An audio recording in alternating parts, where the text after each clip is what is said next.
Hello everyone, welcome back to Total War Warhammer Multiplayer. I have 3 more games for you today of my Road to the World Championship, learning to play and practice. These games were actually played on using the quick match system in Total War, so they're slightly different in that there's no pre-arranged rules agreements and map agreements and things like that, so we're not using, or my opponents aren't using the banner rules that the tournaments will be going by. But good games to learn from. Definitely still learning the unit matchups, learning what's good, what's not, what's powerful, what's not. And yeah, let's not just talk about it, let's get into it. So here we are in game number 1. As you can see, playing the Orcs and Goblins, I have Grom the Paunch, as I usually do, and a giant river troll hag backing him up. On top of that, we have 2 units of shielded forest goblin spears just to absorb the high elf bowfire, 2 units of trolls, hopefully for some monstrous infantry damage, and then there are 2 units of regular biggins and 2 units of savage biggins to do the damage from the second line. Behind them, 3 units of the savage orc arrow boys and a unit of orc boar boys. On the flank up here, I didn't realize he was going to deploy here. 2 units of Forest Goblin Spider Riders with their poisoned arrows, just trying them out, see what difference they make. The High Elves themselves, they have 3 units of Rangers as their front line, a unit of Archers behind them, a unit of Phoenix Guard, the Fireborn, Dragon Princes, a big old Sun Dragon, and then down here hiding in the woods, we have 2 units of War Lions of Thrace, a Mage of Life for healing, and Imric on a horse. And then also a flanking unit down here, we have the Heralds of the Wind, Illyrian Reaver Bow Archers. Alright, let's get this going. See, the first thing I did was literally, okay, we got to get to him. Fighting against High Elf, I didn't want to be stuck unengaged. I didn't know if there was bolt throwers and things hiding around the place. And I actually I thought these Rangers had bows, but it turns out they are just basically bad war dancers. So here I am advancing. I don't engage my Spider Riders yet. And here we see the first problem that I have playing open games rather than clearly defined practice tournament games, is that he is going to put his entire army in this forest. Now, in tournament rules, he's not allowed to do this. This is one of the things that was made against the rules, and if he did do this, I would be perfectly within my rights not to attack him, and he would be breaking the rules. As you can see, I've moved my trolls up a little bit too far here, so I'm going to just pull them back very slightly, get them out of that archer's line of fire. But beyond, and then my Spider Riders kind of get caught out. I didn't realise just how fast these War Lions were. Speed 84 is just horrible. Faster than my Spider Riders, so they just keep catching them and running them down. And they're going to run 1 unit straight off the table. They do back off when they see my boar boys, and I do get a few poison shots into them. My lines are starting to reach them. We're trying to move these trolls in from the right flank and get into this engagement, but now he's in the trees. These rangers have stalk, and they're going to be a bit of an issue in the trees. But as you can see, he moved his whole army in here, so my archers are going to be far less effective. And even if I can get into these engagements, we're going to struggle. My goblins finally make contact with Imric and some rangers, and we're just going to end up blobbing into this. Meanwhile, my boar boy's got caught by just about everything else out here. He's got rangers in there, he's got both war lions in there, he's got his life mage in there, and he just destroys my cavalry. Meanwhile, he seems to have kind of forgotten about his own skirmishing unit. They're just sitting down here and not doing anything at the moment. And we end up with this big bob fight in the trees. Grom gets involved. We've got Imric in here. The Sun Dragon has come down. I try and trap the Sun Dragon and get these Goblin Spears into it. It does take a decent amount of damage, but unfortunately I didn't notice that he'd actually cleared his archers out the back, and they start just peppering trolls. We get a unit of Savage Orc Biggins charging into the Rangers on the left flank, but he's going to get his Sun Dragon out, and he's going to get a heal off on it as well, and it's going to start. That's going to heal up. My Goblin Spears are initially broken, and I'm going to try and get after these archers, but I know I'm not going to catch them with trolls, so I'll bring the trolls in here, smashing into the back line, trying to get some damage onto these these Phoenix Guard. But they've got a Shield of Thorns on, and we're really suffering in this fight. We're not getting the damage down. His Life Mage is out here. We did do some damage to her. The River Troll Hag is faring pretty well against these Rangers, but he's now got his War Lions, what's left of them, into my archers, and despite being Savage Orcs, they're not going to fare too well here. I do get a War at this point, which I trigger, trying to get some more damage out of this fight in here. But as you can see, really suffering. The River Troll Hag is winning her fight, but everyone else is suffering. Grom is trying to chase Imric, but that's not a fight he's necessarily going to want at this stage. Imric is really hard to deal with. You see the Sun Dragon in here dealing with my Orc Biggins. We're also still getting peppered by these archers. Without my Orc Boar Boys or Spider Riders, I really had nothing to kind of get into with that here. My Savage Orc Biggins do rally. I'm going to throw them at those archers and hope he just doesn't notice them coming. We've got some trolls coming back and some goblins coming back, but really this fight is swinging the wrong way entirely at this point. So I think I'm doing more damage to my own troops here than possibly the Lions, but first unit of Savage Archers is struggling as well. Like, we have done damage to these units. Like, as you can see, his Life Mage has been pretty hurt. His Phoenix Guard were very tough to deal with. We've now got some goblins chasing those archers, but even if they catch them, they're probably going to lose.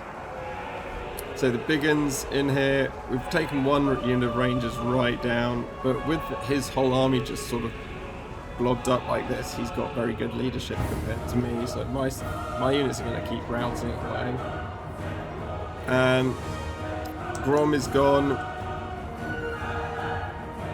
The goblins failed to catch the archers, and I suffer army losses and lose.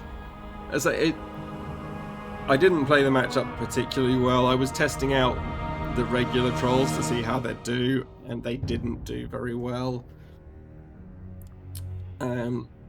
But I think I made some mistakes, and honestly, but him having that fight in the trees, negating like 3 units of archers to his 1, and just losing unit early on, losing both units of my Spider Riders without managing to kite anything or do any damage was a big mistake.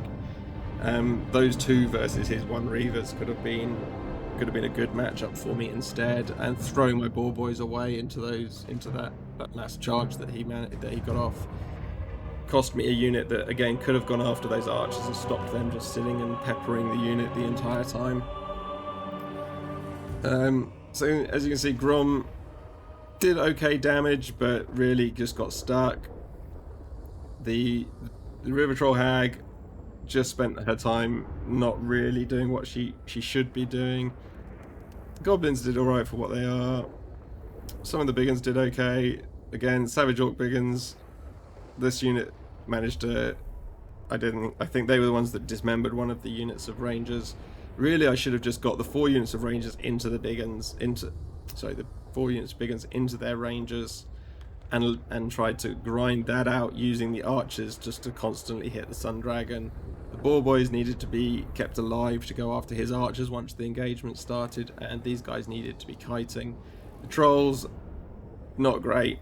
Didn't really do a huge amount, and they just have such low leadership, even with Grom nearby. On the front, on his side, Imric did a lot of damage. His Mage of Life did a lot of healing.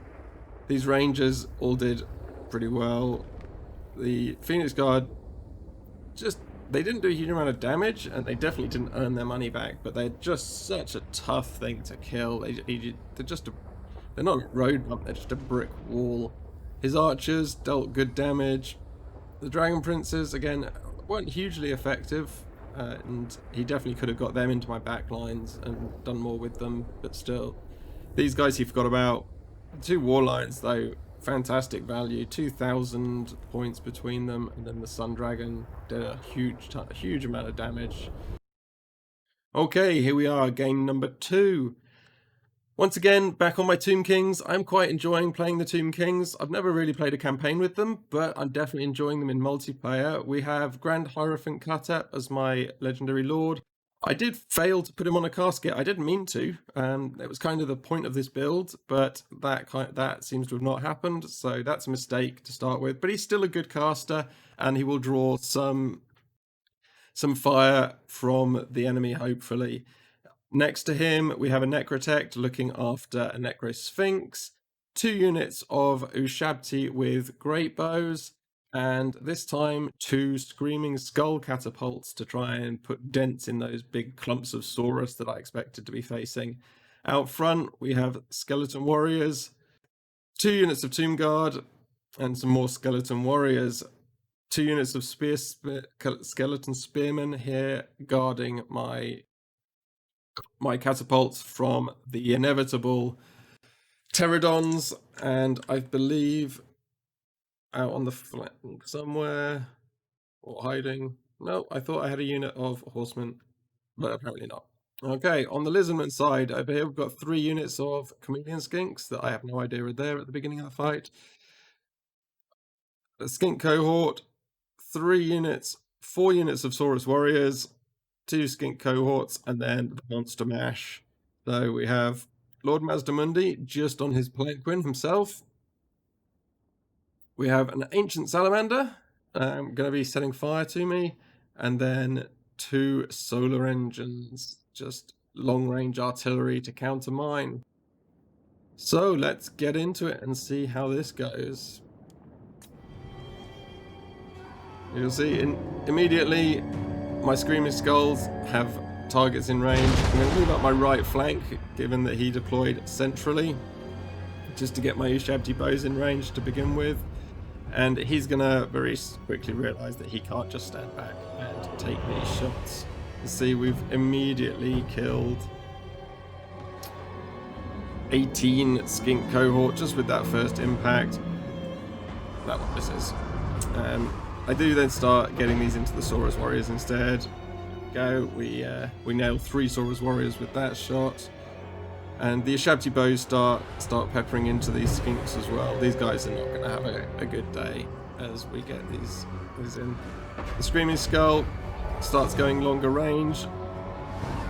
We've got one of them hitting in here into these nearest unit of Saurus Warriors, and the other one is aiming back here into their units.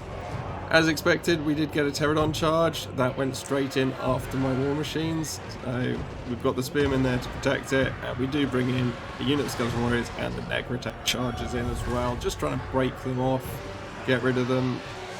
The Skeletons dropped to pretty low leadership being attacked by these things, and so does the Screaming Skull. But we do manage to save that. And then Grand Hierophant Khatep here, just doing a direct damage spell on them, and that gets broken. We don't have a chance to catch them, so we just reform here and get the Screaming Skull catapult going again. The artillery barrage is going pretty well. The Ushabti bows have really peppered down this Skink Cohort. That's going to get destroyed as soon as it reaches combat. The Screaming Skull catapult gets a lovely shot in here. That unit's down to half already, and as we can see, as soon as they're in range of my 2 units of archers, they're going to start taking regular bow fire and dropping pretty heavily. They're already down under half unit strength, and they're going to break almost straight away. And we're going to refocus those Ushabti bows. On the left flank, we have these chameleon skinks moving up. This is going to be the first time I know they're going to go after my archers, and the pterodons are coming back for a second attempt. They're not going to get too far. We do now, I think, refocus at least one of the screaming skulls to start going at these bastillodons. They're starting to poke down towards my Ushabti great bows, who I think are also going to start focusing on their artillery. This front line is going to get bogged down into my tomb guarded skeletons, and that's absolutely fine. The Sphinx should have a field day in here. Mysteriously, he threw his pterodons across into my full strength units rather than trying just to finish off the one that he had already damaged. That costs him his unit. And then, as you can see, we start collapsing on his front line here. Tomb Guard going into both. The Necrosphinx getting in there as well. And we see these Ushabti bows, despite taking some damage, they've started attacking back here at the Bastillodon. And the Screaming Skulls on this side are going for that Ancient Salamander, seeing if we can get rid of that, as are the Ushabti Great Bows. They do phenomenal damage against things like this. Here we can see the Great Bows on this side. I actually use a Restore on them rather than the Necro Sphinx. At the moment, they're just worth more to me, I felt. So they're trying to take down this Bastillodon. And they continue to take shots. Grand Hierophant Patep was going to cast against these guys, but they're just going to kite away. There's nothing I can do about them. My archers are doing a fairly good job against the Chameleon Sphinx, and now I've retargeted both Screaming Skull catapults into these tightly packed units here. You can see they're taking hits from the Ushabti bows, and I believe the Screaming Skull catapults are going to start getting into them as well. Mazdamundi is just chilling out of the back, not really doing much. I make a big mistake with these skeleton warriors. I've basically just given them up. They went off chasing chameleon skinks by accident. Skeleton spears are going to come in and just provide blocking. I think I get these back into combat, but it's not great. The Necro Sphinx, again, I kind of forgot him here, which is not a good thing. He's going to get taken much lower than I expected by these Saurus warriors, and I wasn't watching this fight. I assumed with the Tomb Guard and the Necro Sphinx it would be an easy win. They do see them off, and this unit of Tomb Guard is now put to chases. I was hoping that they would catch enough just to break them. They end up chasing them right to the edge of the battlefield, which isn't ideal. We have some Saurus warriors with shields trying to get into my archers here, and he's gonna hit a very nice spell down onto my great bows and the archers. Still hasn't managed to get into here to finish off my Screaming Skull catapult. These guys are doing huge work along with the Ushabti bows, and we've almost finished off the Ancient Salamander and one of the Bastillodons with the solar engine. So we've got some fighting here. These guys, so I'm still chasing them off. I've broken another unit of the Saurus here. The Necro Sphinx, as I say, got taken very low. He's going to get chameleon skinked now. We do get a bubble in here of protection, although I think some of his units are outside it, which helped me out. He's got another banishment here going down onto my Ushabti bows. It's not hugely effective, it skips off in front, so I got a bit lucky with that. And we've broken the Ancient Salamander before it really did anything. That's going to be off the table. It's got only 199 hit points, and the first Bastillodon follows it shortly afterwards, still taking hits from the Screaming Skull. They're now all repurposed onto the one remaining one that I have here. Mazdamundi is going to make a mad charge. My Necrotect meets him head on, does a little bit of damage on the charge, and then my out of ammunition Ushabti Great Bows are going to come in here as well. And I dropped my Ushabti Summon as well, just trying to get him down as fast as I can. These guys really should have been in here. He does think about it now, but they are far too low and are getting shot at by my archers. So here we have Mazdamundi fighting against a whole lot of Ushabti, and there's both my units of Great Bow Archers, a Necrotect, and a unit of Summoned Ushabti in there as well, all just bashing away at Mazdamundi. You can see he starts to go down in health fairly rapidly at this point. His leadership is dropping. He does bring in some Saurus warriors, but it's not looking good. The balance of power is definitely in my favour. Screaming Skull Catapult finally runs out of ammo. This unit of archers has a little bit left, but really we're now in this fight, and he's going to bring his Chameleon Skinks up, and Grand Hierophant Caltech is going to skip over this bubble and drop a sandstorm right on top of them, and look at that. It goes absolutely through both of them, breaks them both, or puts them very close. Huge amounts of damage to them both. Breaks one, and we have these swords coming in here. He is still shooting in with one solar engine into this clump. We've shattered another unit of Saurus. Mazdamundi is getting low. My Necrotect is doing okay. I am losing my Ushabti Bowman at this point, but I've now got Tomb Guard coming in the back here, and although a banishment goes down on my remaining Tomb Guard and the Necrotect, the Tomb Guard come in and they break and shatter Mazdamundi, and that breaks his army. And we get a Pyrrhic victory from that. So all in all, I was pretty happy with that. Definitely that long chase off the battlefield that cost me the usage of one of my Tomb Guards was not the best use of them. I could have let those Saurus come back and killed them all over again. I think I did a pretty good job with my artillery versus his artillery. Let's have a quick look at the numbers. So we've got one Screaming Skull Catapult with 724 and the other with 306, so 1,000 between them. A little under what they cost, but definitely getting some good damage and disrupting him. The Necro Sphinx I misused again. Didn't do a great job with that, unfortunately. The Ushabti bows, though, these things are phenomenal. I got to work out just how to build the army better around them, because these guys do so much damage. It's 3,000 points of damage for like nearly double their cost over the course of the battle. The regular bows both did pretty well. The Tomb Guard are just, they're so much better than Skeleton Warriors. People charge into the front, like expecting them to be easy to get past, and they just stand there forever. So that was good. The Skeletons did their job dealing with those Pterodons at the beginning and just providing something for his Chameleon Skinks to shoot at. The Necrotect I was pleasantly surprised with how good in combat he was. Charging in on his chariot, getting bits of damage, ended up dealing over 1,100 in damage for himself. I think it's slightly less than his cost, but it's not a bad thing for someone who really is there just as a buff mage. And then Katap himself should have been on his altar, so that would probably maybe take the Necro Sphinx out and bring in the altar for a bit more damage in the right matchups. An absolute carry for his Carnosaur. Definitely won my opponent.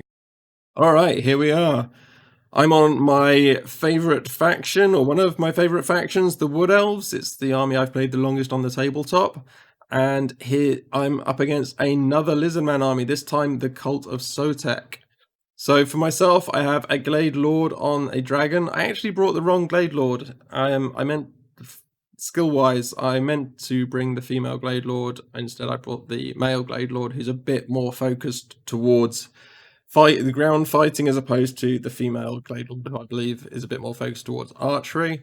Backing him up is the Everqueen, not the Everqueen, the Queen and the Glades Ariel, who is just a monstrous unit in this game. In front of her, 3 units of Eternal Guard with shields, just to take whatever fire the Lizardmen decide to rain down on us. I then have 2 units of Glade Guard with Hagbane tips and a unit of regular Glade Guard, backed up in the back here by Wildwood Rangers and the Great Stag Knights. On my left flank, there are 2 units of Deepwood Scouts. I was hoping he might do some sort of charge through here, so they're up on the hill. As for the Cult of Sotek, we have 2 units of Chameleon Skinks at the front here, or 3 units of Chameleon Skinks at the front here, and then there is a whole mess of things going on. There is a Saurus Allblood leading this battle. He's on foot, and he has a Skink Chief standing next to him. There is a Priest of Heavens in the background. That's his characters. And then for his units, we have 4 skink cohorts, and then 2 skinks with javelins, and then back here there is Sacred Croxagore, red-crested skinks, a feral carnosaur, the Umbral Tide salamander hunting pack, and another unit of Sacred Croxagore. So quite monster mashy at the back, along with a whole ton of skinks to occupy my bowfire at the front. Let's see how this goes.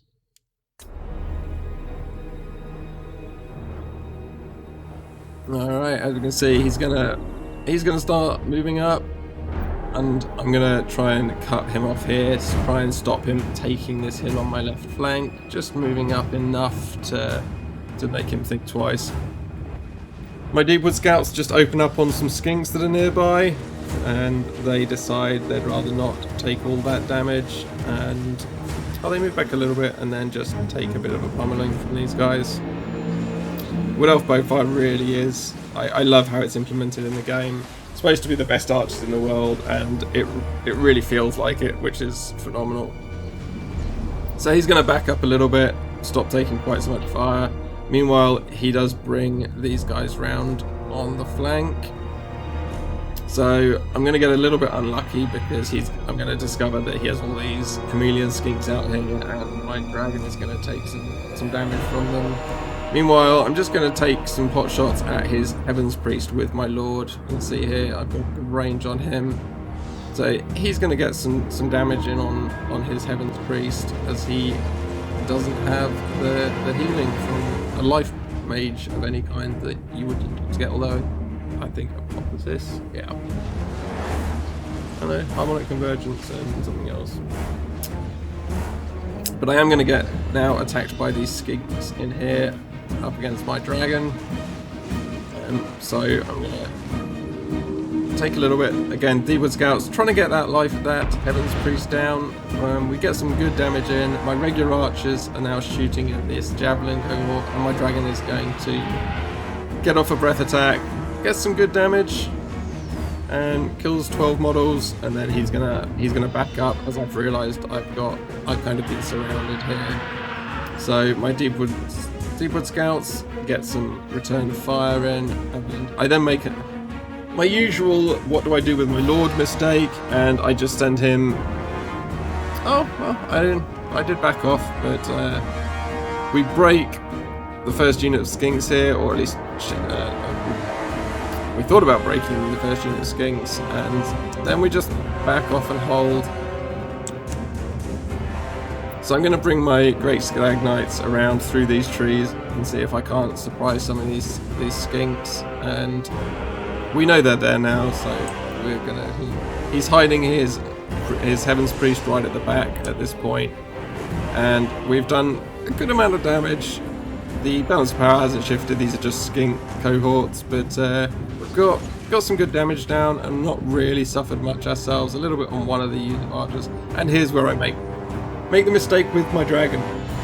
So I go in and discover that it's all 3 units, and they are just going to turn around, and I think I was trying to get in.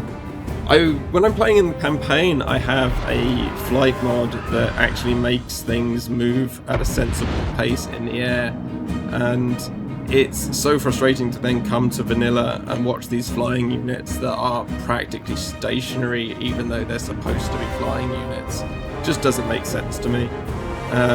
And can be very frustrating, because as you see there, I can barely catch skinks on the ground. It's like I have this dragon that could literally fold its wings and gravity would accelerate it into them, but instead it just flaps along slowly. So he's going to head over to Ariel and get some healing. My Deepwood Scouts are going to put some shots in and bail out. I have done significant damage to one and a little bit of damage to the other. And at this point he brings his Salamander hunting pack round as well as his Priest of Heavens. So he's kind of looking after this flank a little bit. I've got my Stag Knights here in case I need them. And then my Deepwood Scouts are once again just gonna fend these guys off. I don't really do too much damage to the skirmish cavalry. And there's going to be a little bit of a stalemate. My dragon gets some healing. We'll just fast forward a little bit. He's going to finally move his army forwards, but not very far. And then we get another advance on this left flank. And just got to get him to come into range. And there he does. He finally comes into range.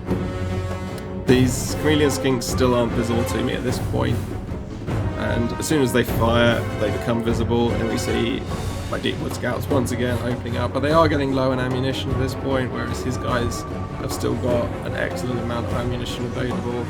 These ones on the hill have taken significant damage. This unit of skink cohort javelins have also taken a good amount of damage, but he now comes in with his Salamander hunting pack. They're going to start firing into the trees, so I'm okay here while I'm in the trees. It's not a significant amount of my whole army which is secured, so I'm not breaking any tournament rules, even though this is just an open game on the ladder. So I could do what I wanted technically, but trying to stick to the banner rules just to practice those, even if it puts me at a slight disadvantage. And then this is going to prove to be a big mistake. Like, the Stag Knights are going to come in here. They are going to dismember this whole skink thing. So we immediately go through 2 of them and break them. We get into the 3rd and the 4th. So a great initial charge, and he doesn't get a chance to react to this, and we're going to get them more. But I don't notice this Feral Carnosaur coming in here. My Lord is still focused on this Skink Priest of Heavens, trying to get him down. The Salamander hunting pack now gets a chance to free fire at my Lord, so I'm going to run away with him. Did break the Skink Priest. I believe he rallies in a moment, which is a bit unfortunate. And my Stag Knights here, just trying to make sure none of these chameleon skinks come back, which would give my remaining archers with all their ammunition definitely the run of the battlefield in terms of range support. So I felt like this was going fairly well. The balance of power is almost dead even. And then I'm going to fail to bring these guys back, unfortunately. And if I had managed to do this, I don't realise that these guys are both out of ammo, I think, because I've almost certainly clicked to shoot at this and now realised that they're out of ammo and they're way out. My Lord manages to get his final shot in there, so he's now out of ammo as well. I do get the Great Stag Knights out, but I think I'm then going to make a big mistake with them and send them in here after these guys, and they're eventually gonna struggle in this matchup. Over in this side, he brings his army in. I'm going to get my first unit of Eternal Guards forwards into this first skink cohort. Aerial's on the front line, and we're going to get a nice engagement here. The archers are doing fairly well. The unit of red crested skinks are going to get countered here by Wildwood Rangers. I believe I should win that. I'm definitely on the charge. Definitely on the charge, I do. So then my archer's doing good work against the other javelin cohort, and I'm doing well in this early engagement, although he does get his Sacred Proxigor in here, and I believe in the centre here as well. So he's fighting my Eternal Guard with shield, so they are spear infantry, they will do okay, but he's now got his Saurus Old Blood into a unit of archers of mine. He's kind of ignoring Aerial, which is okay. She's going to come over here and put down the equivalent of the Spirit Leech that she has. It's called the Drain spell. My Lord then comes into the background. He's still trying to break that little Skink Priest, and does so, but he's going to get countered by a Skink Cohort and a Sacred Proxigor. Lucky for me, he doesn't get surrounded, and I can get him out quite easily. And then we're going to get 2 units of Eternal Guard are going to follow in here, trying to get hold of that Sacred Proxigor unit. Over on the left flank, I have unfortunately left these guys. They did kill the hunting pack, However, the Feral Carnosaur and the Skink Chief between them then see off my Great Stag unit, which is a shame. Again, just really not looking. I was too busy, focused over here. My Lords received some more healing from Aerial. We're taking apart this Skink cohort unit. My archers are out are out of ammunition. And we're still trying to kill this old blood. My Lord's going to charge in here as Aerial drops a seed, an acorn onto the ancient Croxigor. The sacred Croxigor are really hard to have at. Like, these guys did great. Finally got through the ones on this side, but it took Eternal Guard and a unit of Hackbait Tip archers, like almost full ammo from these guys to finally break these guys away and get them down to 4 models. Almost out of ammo here. Might be able to break these guys before we go. The old blood manages to get away from my Lord. I have still got this unit with Hagbane Tips with a good amount of ammo, so they're going to keep shooting into him. He's on foot, so he's not going to be able to duke much of this. So as you can see, he's taking some damage from my Archer Corps. Not sure if this was best used at this point. They may have been better fighting in here, but I've got Aerial fighting these Sacred Croxigors. My only kind of monstrous unit that I have left is Aerial and my Dragon. So Aerial is trying to take out these Croxigor, and she'll come in here to this fight and try and deal with these two. We have done some damage to him. He's down to 1200 hit points, but really this is going to be the issue. This Feral Carnosaur almost at full hit points, and he's anti-large, so Aerial and my Lord on Dragon are going to suffer from this Carnosaur, but we do a good job. We managed to chase off his Lord here. We've still got some ammo in these guys. Still trying to kill him. He's down to just under 900 hit points.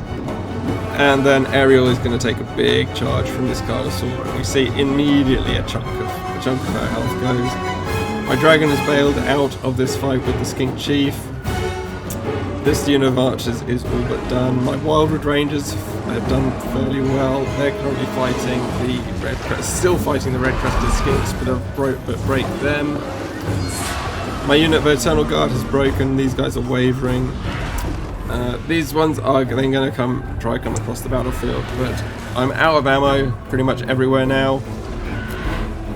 I have finally dealt with the Sacred Croxigor, but my Lord takes an absolute beating at the hands of the Feral Carnosaur and the Saurus Old Blood. The balance of power is actually slightly in my favour at this point. I have more troops than him currently, and he does have things that are running away, but we've got this Salamander hunting pack has come back, so they're now in here. They're gonna sort of chew through the little elf infantry. I've got a few spears here. There's only 12 models, 400 hit points in the unit though, so they're gonna break very easily. Slightly more units over here, but again, same problem. Anything routing nearby, and these guys waver because of the amount of damage they've already taken. We've got this unit of archers is probably going to take out this unit of skinks, and we do have these units just trying to fight. We finally see off the Sacred Croxigor and the Old Blood, so it is just this Feral Carnosaur who is fighting against Aerial. She is struggling a little bit. He's going to turn around and immediately go after my Lord, who just finally killed the Old Blood. I'm going to try and get my Lord back in the air, and I'm going to do so. These guys really aren't sure if they want to fight or not. They're very low hit points. Probably should have seen them off with my Lord at this point. It would have been a better use of his time just to charge down here. But this Carnosaur